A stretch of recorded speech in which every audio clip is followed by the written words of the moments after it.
राम राम सभी प्यारे साथियों को स्वागत है आप सभी का आपके अपने चैनल लर्न लॉज अड्डा में। जैसा कि आप सभी को पता है, हम डेली शाम को 5 बजे रट्टा मार सीरीज लेकर आते हैं, जिसमें हम ग्राम पंचायत अधिकारी से संबंधित जो भी पंचायती राज या यूपी स्पेशल या कंप्यूटर अवेयरनेस से संबंधित प्रश्न होते हैं उनको देखते हैं। आज उसी क्रम में हमारा प्रैक्टिस सेट 87वां होने वाला है और आज के इस वीडियो में हम जो महत्वपूर्ण धारा है हमारे उत्तर प्रदेश पंचायती राज अधिनियम के उनको देखेंगे।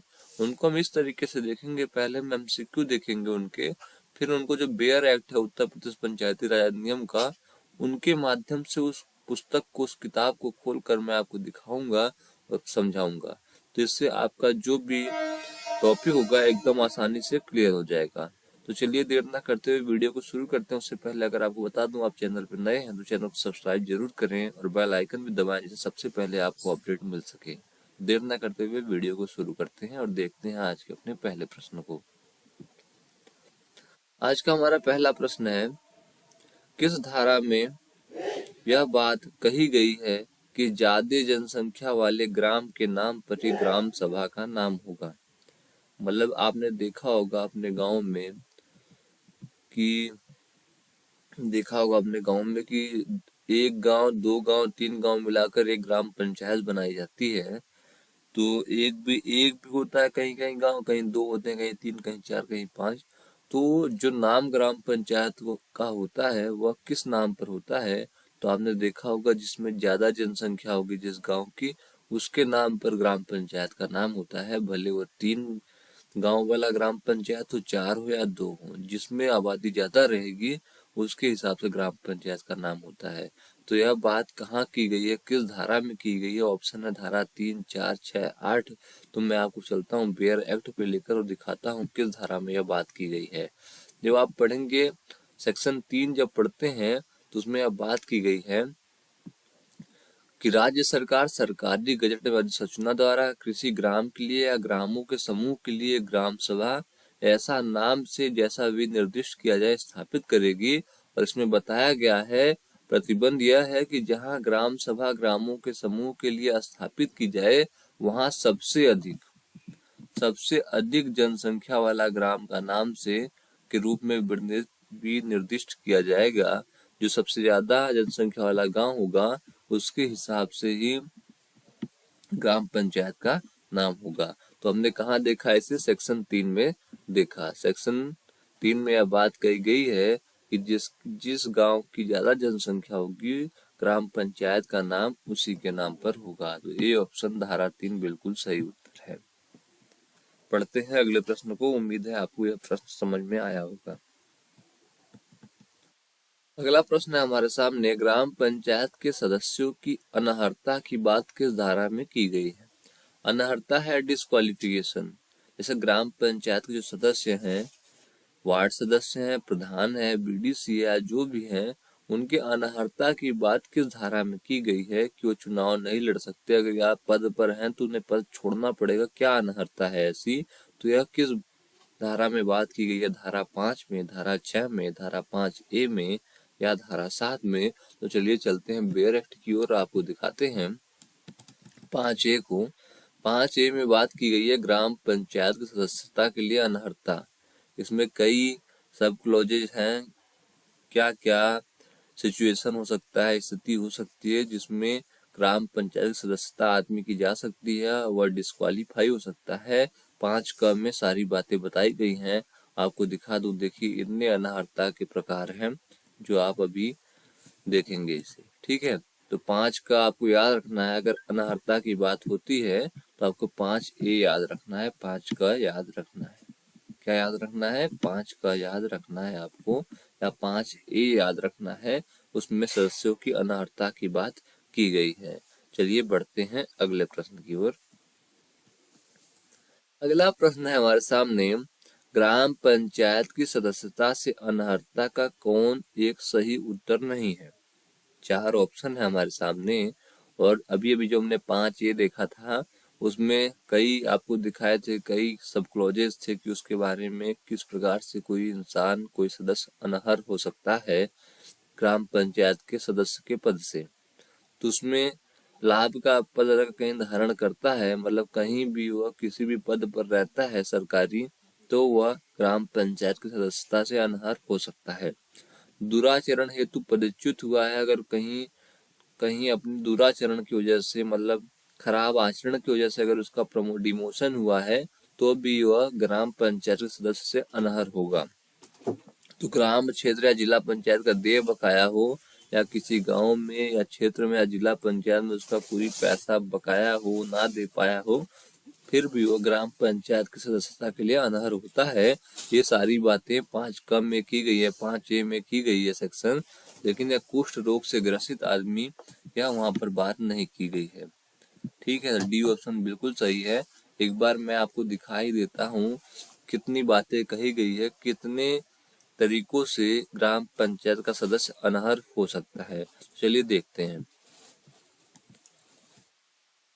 सबसे पहले तो ये है कि काम में है, जैसे विधानमंडल में 25 साल की उम्र में चुनाव लड़ता है, तो उसी तरीके से सारा इसमें भी है, बस इसमें एक चीज हटाई गई है। विधान सभा में 25 वर्ष का बंदा चुनाव लड़ता है, और ग्राम पंचायत में 21 वर्ष की आयु जो प्राप्त कर लेता है चुनाव लड़ता है। बाकी जो भी है सब की सब विधानमंडल के निर्वाचन के प्रयोजनों के लिए ही वैसा ही है। चलिए देखते हैं, क देख लिया, अब ख देखते हैं। ख में कहा गया है, अगर वह ग्राम पंचायत या किसी न्याय पंचायत का वैतनिक सेवक हो, या वह किसी ग्राम पंचायत में या न्याय पंचायत में कहीं नौकरी करता हो, संविदा पे हो या सरकारी नौकरी में हो, फिर भी उसकी ग्राम पंचायत की सदस्यता जा सकती है।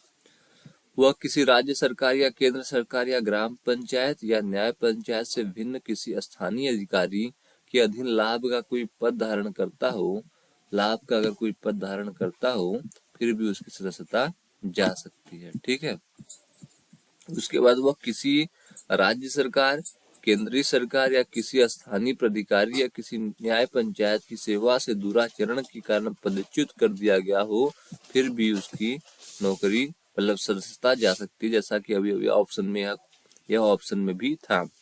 उसके बाद उस पर ऐसी अवधि के लिए जैसे नियत की जाए, ग्राम पंचायत, क्षेत्र पंचायत या जिला पंचायत का कोई कर, फीस, शुल्क या कोई अन्य देय बकाया हो, यह वह ग्राम पंचायत, न्याय पंचायत, क्षेत्र पंचायत या जिला पंचायत के अधीन कोई पद धारण करने के कारण प्राप्त उसके किसी अभिलेख या संपत्ति को उसे देने में उसके द्वारा ऐसे किए जाने की अपेक्षा किए जाने पर भी विफल रहा हो, फिर भी उसकी ग्राम पंचायत की सदस्यता को रद्द कर दिया जाएगा, डिस्क्वालीफाई कर दिया जाएगा, अनर्ह माना जाएगा। उसके बाद वह अनुन्मोचित दिवालिया हो, मतलब बैंकरप्ट हो गया हो, उसके पास एकदम पैसा ना बचा हो, दिवालिया घोषित कर लिया हो उसने। उसके बाद वह नैतिक अधमता के किसी अपराध के लिए दोषसिद्ध ठहराया गया हो, उसे आवश्यक वस्तु अधिनियम 1955 के अधीन दिए गए किसी आदेश का उल्लंघन करने के कारण 3 मास से अधिक की अवधि के कारावास का दंड दिया गया हो, उसे एसेंशियल सप्लाई एक्ट 1946 या UP control of supply act 1947 के अधीन दिए गए किसी आदेश का उल्लंघन करने के कारण 6 मास से अधिक की अवधि के कारावास या निर्वासन का दंड दिया गया हो, उसे संयुक्त प्रांत आबकारी अधिनियम 1910 के अधीन 3 मास से अधिक की अवधि की कारावास का दंड दिया गया हो, उसे स्वापक औषधि से मन प्रभावी पदार्थ अधिनियम 1985 के अधीन किसी अपराध के लिए दोष सिद्ध ठहराया गया हो। मतलब अब सारा देखेंगे तो अगर कहीं दोषी है, वह दिवालिया हो गया है या कोई लाभ का पद धारण करता हो, तो उसकी ग्राम पंचायत की सदस्यता है वह चली जाएगी। तो ये सारे हैं, मैं आपको पीडीएफ मांगेंगे तो पीडीएफ दे दूंगा, आप उसमें से पढ़ लीजिएगा, इस प्रकार के ये सारे हैं। तो चलिए देखते हैं अगले प्रश्न को। अब अगला प्रश्न है हमारे सामने, ग्राम पंचायत का कोई सदस्य उसका सदस्य नहीं रह जाएगा यदि, ये 5 का ही क्वेश्चन है, जैसा कि हमने यह क्वेश्चन देखा था, ग्राम पंचायत सदस्यता से अनर्हता का कौन सा एक सही उत्तर नहीं है, उसी प्रकार का यह 5 से संबंधित ही उत्तर इसका भी है। अगर वह दिवालिया हो जाता है तो सदस्य नहीं रह जाएगा, एनडीपीएस एक्ट के अंतर्गत दोष सिद्ध हो जाता है तो भी नहीं रहेगा, उसका नाम निर्वाचन नामावली से हटा दिया जाता है, आबकारी अधिनियम के तहत 3 वर्ष की सजा दे दी जाती है तो भी नहीं रहेगा, लेकिन अगर उसका नाम निर्वाचक नामावली से हटा दिया जाता है तो वह सदस्य रहेगा, फिर से अपना नाम निर्वाचक नामावली में डलवा लेगा। चलिए देखते हैं अगले प्रश्न को। ग्राम पंचायत सदस्य की अनर्हता संबंधी प्रश्न का अवधारणा किया जाता है। यह भी 5 क से संबंधित है कि जो ग्राम पंचायत सदस्य है उसकी अनर्हता संबंधी जो प्रश्न होगा उसका अवधारण कहाँ किया जाता है। चलिए बेयर एक्ट की तरफ चलते हैं और आपको दिखाता हूँ 6 क। सेक्शन 6 क जो है इसमें क्या बात की गई है, यदि ऐसा कोई प्रश्न उठे कि कोई व्यक्ति, जो कि 5 क में अनर्हता की सारी बातें की गई हैं, अथवा धारा 6 की उपधारा 1 में जो सदस्यता की समाप्ति की बात की गई, अगर ऐसी बात होती है तो ऐसे प्रश्न नियत प्राधिकारी को उसके निर्णय के लिए अभिदिष्ट किया जाएगा और उसका निर्णय किसी ऐसी अपील की जो नियत की जाए के परिणाम के अधीन रहते हुए अंतिम होगा। जो भी नियत प्राधिकारी होगा, नियत अधिकारी होगा, वह जो बोलेगा उसी के हिसाब से वह अंतिम निर्णय होगा, सदस्यता की समाप्ति से लेकर और ग्राम पंचायत सदस्य की अनर्हता को लेकर।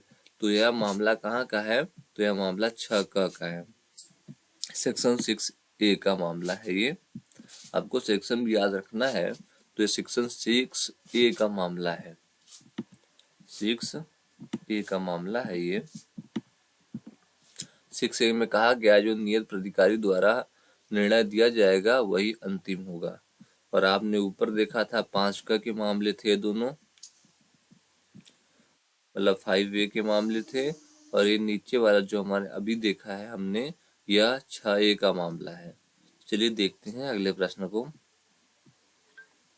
अगला प्रश्न है हमारे सामने, किसी ग्राम पंचायत में जनसंख्या परिवर्तन पर प्रभाव के बारे में सत्य कथन का चयन कीजिए। अगर कोई भी ग्राम पंचायत है, 2-3 गांवों को लेकर ग्राम पंचायत बनाया गया है, जनसंख्या परिवर्तन होता है तो उसके क्या प्रभाव होंगे, जो इन 4 ऑप्शनों में से सही कथन होगा उसका चयन करना है। पहला है 5 वर्ष बाद वह क्षेत्र निर्धारित किया जाएगा। दूसरा है नियत प्राधिकारी का निर्णय अंतिम होगा। यदि ऐसे क्षेत्र का कोई भाग अन्य क्षेत्र में सम्मिलित कर लिया जाए तो उतना भाग उससे कम हो जाएगा। ऐसे प्रश्नों का अवधारणा जिला निर्वाचन अधिकारी द्वारा सदैव किया जाता है और किया जाता रहेगा। इसमें यह सच्चाई है जो उसका प्रभाव पड़ेगा, यदि ऐसे क्षेत्र का कोई भाग अन्य क्षेत्र में सम्मिलित कर लिया जाए तो उतना भाग उससे कम हो जाएगा, जो कि सी ऑप्शन है और यह बिल्कुल सही उत्तर है। चलिए चलते हैं बेयर एक्ट की ओर और आपको दिखाते हैं यह किसमें बात की गई है।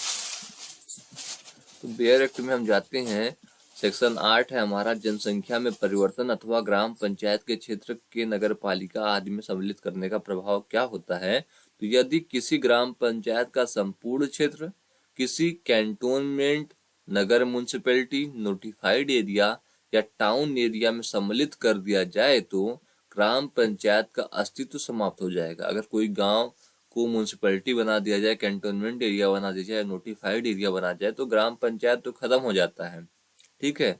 उसकी जो एसेट्स हैं तथा उसकी जिम्मेदारियां भी इस रीति से निर्धारित कर दी जाएगी, ऐसा माना जाता है। अगर कोई भी, जैसे आपने देखा होगा, जो शहर के करीब गांव होते हैं उनसे ग्राम पंचायत हटा ली जाती है, उन्हें म्युनिसिपैलिटी पार्टी में कर लिया जाता है। लेकिन यदि ऐसे क्षेत्र का कोई भाग इस प्रकार सम्मिलित कर दिया गया है तो ग्राम पंचायत का अधिकार क्षेत्र उतने भाग से हट जाएगा। जैसे किसी आधे भाग पर म्युनिसिपैलिटी चालू हो गई और जो बचा उस पर ग्राम पंचायत यथा जैसे चल रहा था वैसे ही चलता रहेगा। तो जो हमने अभी अभी क्वेश्चन देखा इसमें यही बात थी, अगर यदि ऐसे क्षेत्र का कोई भाग अन्य क्षेत्र में सम्मिलित कर लिया जाए तो उतना भाग उससे कम हो जाएगा।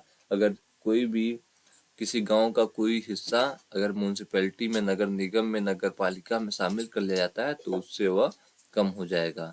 चलिए बढ़ते हैं अगले प्रश्न की ओर। अगला प्रश्न है हमारे सामने, किसी ग्राम पंचायत हेतु निर्वाचक नामावली तैयार की जाती है, किसके द्वारा तैयार की जाती है। भारत सरकार के निर्वाचन आयोग के निर्देशाधीन तैयार की जाती है, राज्य निर्वाचन आयोग के नियंत्रण, निर्देशन और अधीक्षण के अधीन तैयार की जाती है, जिला निर्वाचन प्राधिकारी के निर्देशों के अधीन तैयार की जाती है, या जिला मजिस्ट्रेट द्वारा नियुक्त प्राधिकारी के निर्देशों के अधीन तैयार की जाती है। जिसका सही जवाब है वह बी ऑप्शन है, राज्य निर्वाचन आयोग के नियंत्रण, निर्देशन और अधीक्षण के अधीन किसी ग्राम पंचायत हेतु निर्वाचक नामावली तैयार की जाती है। या कहाँ का मामला है, तो आप कहेंगे सेक्शन 9 में यह बात कही गई है। कहाँ की गई है? राज्य निर्वाचन आयोग के अधीक्षण, निर्देशन और नियंत्रण के अधीन रहते हुए मुख्य निर्वाचन अधिकारी पंचायत इस अधिनियम और इसके अधीन बनाए गए नियमों के अनुसार राज्य में निर्वाचक नामावली के तैयार किए जाने, पुनरीक्षण और शुद्धि का पर्यवेक्षण और उनसे संबंधित समस्त कृत्यों का संपादन करेगा। तो यह बात कहाँ की गई है? तो आप कहेंगे सेक्शन 9 में यह बात की गई है। इसमें की गई है, सेक्शन 9 में यह बात की गई है। पिछला क्वेश्चन किस सेक्शन का था? तो आप कहेंगे पिछला क्वेश्चन सेक्शन 8 का था। ठीक है, उसके पहले 6A में हमने बात की थी, और जो यह कैंटोनमेंट एरिया या कोई नगर पालिका शामिल कर लिया जाता है, सेक्शन 8 है, और निर्वाचक नामावली जो तैयार होती है वो सेक्शन 9 है। ठीक है, इसको आप क्लियर रखिएगा, सेक्शन 9 का मामला है। उसके बाद बढ़ते हैं अगले प्रश्न की ओर। अगला प्रश्न है हमारे सामने, निर्वाचक नामावली का पुनरीक्षण, शुद्धि का पर्यवेक्षण, उससे संबंधित कृत्यों का संपादन किया जाएगा, किसके द्वारा किया जाएगा? ऑप्शन है राज्य निर्वाचन आयोग द्वारा, राज्य निर्वाचन आयोग द्वारा निर्दिष्ट राज्य निर्वाचन प्राधिकारी द्वारा, नियमानुसार नियुक्त प्राधिकारी द्वारा, केवल उपखंड अधिकारी की देखरेख में। जिसका सही जवाब है बी ऑप्शन है, राज्य निर्वाचन आयोग द्वारा निर्दिष्ट राज्य निर्वाचन प्राधिकारी द्वारा, जो कि मुख्य निर्वाचन अधिकारी होगा। यदि बेयर एक्ट खोलते हैं और देखते हैं उसमें यह बात कहाँ की गई है।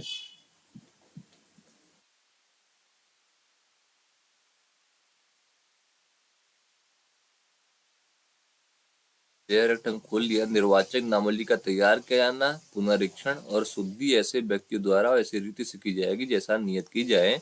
उपधारा 1 में निर्दिष्ट निर्वाचक नियमावली नियत रीति से प्रकाशित की जाएगी, और प्रकाशित किए जाने पर वह किसी परिवर्तन या परिष्कार के अधीन रहते हुए इस अधिनियम के उपबंधों के अनुसार तैयार की गई उसे प्रादेशिक निर्वाचन क्षेत्र की निर्वाचन नामावली होगी, और जो भी यह करेगा मुख्य निर्वाचन अधिकारी पंचायत के अंडर में अधीन रहते हुए काम होता है।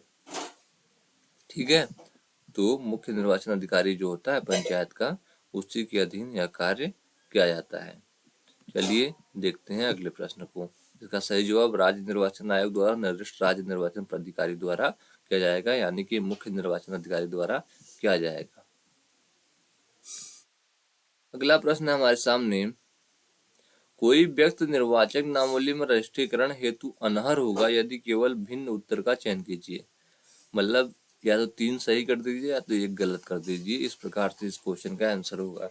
कोई व्यक्ति निर्वाचक नामावली में रजिस्ट्रीकरण हेतु अनर्ह होगा, मतलब उसका नाम निर्वाचक जो नियमावली है उसमें दर्ज ही नहीं होगा, वोटर लिस्ट में उसका नाम ही नहीं आएगा। किन कारणों से उसका नाम नहीं आएगा, चलिए देखते हैं। अगर वह भारत का नागरिक नहीं है, आजीवन कारावास की सजा भोग रहा है। अगर वो भारत का नागरिक नहीं है तो उसका नाम निर्वाचक नामावली में किसी गांव के नहीं आएगा। आजीवन कारावास की सजा भोग रहा है तो उसका नाम आएगा। विकृत चित्त हेतु सक्षम न्यायालय की घोषणा विद्यमान हो तो भी उसका नाम नहीं आएगा। निर्वाचनों संबंधी भ्रष्ट आचरण के कारण मत देने हेतु अनर्ह हो, फिर भी उसका नाम नहीं आएगा। तो 3 ऑप्शन एक जैसे हो गए, और आजीवन कारावास की सजा भोग रहा है तो उसका नाम आएगा। तो ये तीनों ऑप्शन बिल्कुल सही हैं इस प्रश्न के हिसाब से। यह बात कहाँ की गई है, चलिए बेयर एक्ट में देखते हैं। एक मिनट। कोई व्यक्ति किसी निर्वाचक नामावली में रजिस्ट्रीकरण के लिए अनर्ह होगा यदि वह भारत का नागरिक न हो, विकृत चित्त हो, और उसके ऐसा होने की किसी सक्षम न्यायालय की घोषणा विद्यमान हो, निर्वाचनों संबंधी भ्रष्ट आचरण और अन्य अपराधों से संबंधित किसी विधि के उपबंधों के अधीन मत देने के लिए तत्समय अनर्ह हो। तो 4 में सब सेक्शन 4 में यह बताया गया है, 9 के सेक्शन 9 के सब सेक्शन 4 में हमें बताया गया, किसमें बताया गया? सेक्शन 9 के सब सेक्शन 4 में हमें यह बताया गया है कि अगर कोई भारत का नागरिक नहीं है तो वह वोटर लिस्ट में उसका नाम नहीं होगा। अगर वह विकृत चित्र है और न्यायालय द्वारा घोषणा की गई है तो भी उसका नाम नहीं होगा, और निर्वाचन संबंधी अगर कहीं उसने भ्रष्ट आचरण किया है फिर भी उसका नाम नहीं होगा। जो व्यक्ति रजिस्ट्रीकरण के पश्चात उपधारा के अधीन अनर्ह हो जाए उसका नाम उस निर्वाचक नामावली से तत्काल काट दिया जाएगा जिसमें वह दर्ज है, ऐसा सेक्शन 9 के सब सेक्शन 5 में कहा गया है। चलिए देखते हैं अगले प्रश्न को। यह किस सेक्शन की बात थी? तो सेक्शन 9 के सब सेक्शन 4 की बात यह थी। चलिए देखते हैं अगले प्रश्न को। ग्राम सभा स्थापित करने और ग्राम पंचायत के कार्यकरण में उत्पन्न कठिनाई को निम्नलिखित में से किस धारा के अधीन दूर किया जा सकता है? ग्राम सभा स्थापित करना और ग्राम पंचायत के कार्यकरण में उत्पन्न कठिनाई को निम्नलिखित में किस धारा के अधीन दूर किया जा सकता है? चलिए बेयर एक्ट में देखते हैं और इसको आपको अच्छे से समझ में आएगा।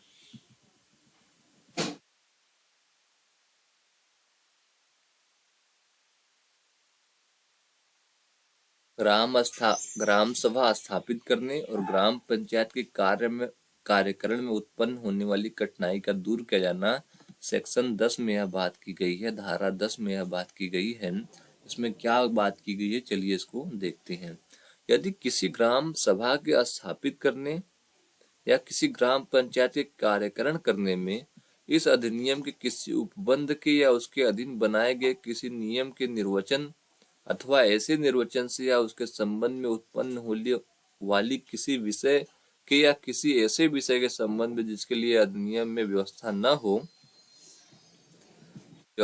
हो कोई विवाद या कठिनाई उत्पन्न हो तो उसे राज्य सरकार को अभिदिष्ट किया जाएगा, जिसका उस पर दिया गया निर्णय अंतिम और निश्चायक होगा। तो जो भी ऐसे कोई मामला आता है ग्राम पंचायत से संबंधित तो वह आगे प्रेषित किया जाएगा, लखनऊ प्रेषित किया जाएगा और उनका जो भी फैसला होगा वही फैसला आखिरी होगा। ठीक है, तो सेक्शन 10 में बात की गई है। चलिए चलते हैं हमने एमसीक्यू की तरफ। इस पे लिखते हैं धारा 10 में यह बात की गई है कि ग्राम सभा स्थापित करने और ग्राम पंचायत के कार्यकरण में उत्पन्न कठिनाई को निम्नलिखित में से किस धारा के अधीन दूर किया जा सकता है? धारा 10 में किया जा सकता है। किसके द्वारा? राज्य सरकार द्वारा जो फैसला दिया जाएगा वही अंतिम फैसला होगा इस कड़ी में। तो आज आपने इस एमसीक्यू में करीब 10 क्वेश्चन देखे धाराओं से संबंधित, उत्तर प्रदेश पंचायत राज अधिनियम से संबंधित। उम्मीद है कि यह वीडियो बहुत ही उपयोगी साबित होगी आपके ग्राम पंचायत अधिकारी के पेपर में। मेरे लिए और आपके लिए पेपर में बहुत ही उपयोगी साबित होगी। एक दिन ट्विटर ट्रेंड चलाते हैं और पूछते हैं सरकार से एग्जाम कब होगा बीपीओ का, कब तक हम लोग तैयारी करते रह जाएंगे। तो अगर आपको ये वीडियो में कोई दिक्कत समझ में आई हो, कुछ पूछना या बताना हो तो आप कमेंट कर पूछ और बता सकते हैं। तब तक के लिए आपका बहुत बहुत धन्यवाद दोस्तों। जय हिंद।